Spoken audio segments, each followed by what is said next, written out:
কমিটিৰ উদ্যোগত আজি অৱস্থান ধৰ্মঘট আয়োজন কৰা হৈছে। ইয়াত উপস্থিত মাননীয় আমাৰ ৰাজ্য কমিটিৰ সদস্যবৃন্দ আৰু জিলা কমিটিৰ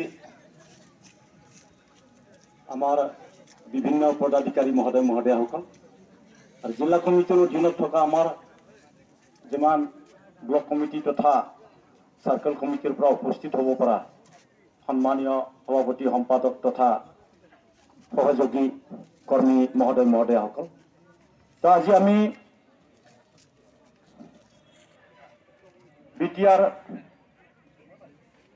বিটিআৰ এলেকাত ওদালগুৰিৰ পৰা আমি আজি আৰম্ভ কৰিছো।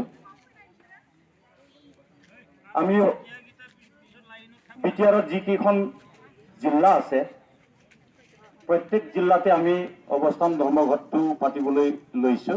আজি প্ৰথমবাৰৰ কাৰণে ওদালগুৰিত আমি লৈছো। এতিয়া আমাৰ মাজত বহুতো সমস্যা আছে। এই সমস্যাবোৰ যেনেকৈ আমাৰ रोजगाৰৰ সমস্যাটো সমাধান কৰিবৰ কাৰণে আমি বহু বছৰৰ পৰা লাগি আহি আছো আৰু रोजगारক মৌলিক অধিকাৰ হিচাপে অধিকাৰ দিব লাগিব বুলি আমি চৰকাৰক জনাব বিচাৰিছো আৰু আমি আগতেও জনাই আহিছো।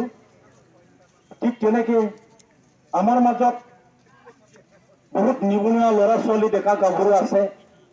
তেওঁলোকৰ আৰু এই সময়ত এতিয়া মূল্যবৃদ্ধিৰ কথাটো আপোনালোকে সকলোৱে জানে। গতিকে আমি মূল্যবৃদ্ধি কেনেকৈ ৰোধ কৰিব পৰা যায়, মূল্যবৃদ্ধি ৰোধ কৰিব হয় আৰু रोजगार আমি যাতে সকলোৱে পাওঁ আৰু যিসকলক চৰকাৰে মৌলিক অধিকাৰ হিচাপে रोजगार প্ৰতি মাহে প্ৰতিজন ভোটাৰৰ নামত 11,900 টকাকৈ যে অনতিপলমে চৰকাৰে যাতে 11,900 টকাকৈ আমাক रोजगाৰৰ নামত প্ৰতি মাহে যাতে দিয়ে।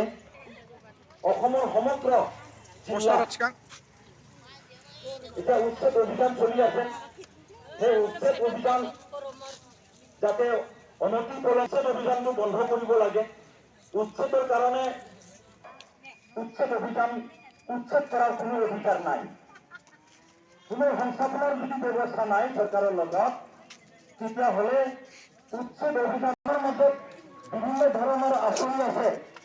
সেই আঁচনিটো কোনোবাই পায় কোনোবাই নাপায়। যেনেকৈ অৰুণোদয় আঁচনিটো মানে ব্যক্তিগত হয়। এইটো অকল বিজেপিৰ সমৰ্থক মহিলাবিলাকেহে পাব লাগে, সেইটো হ'ব নোৱাৰে। মহিলাসকলে যদি পাব লাগে তেতিয়াহ'লে দেশত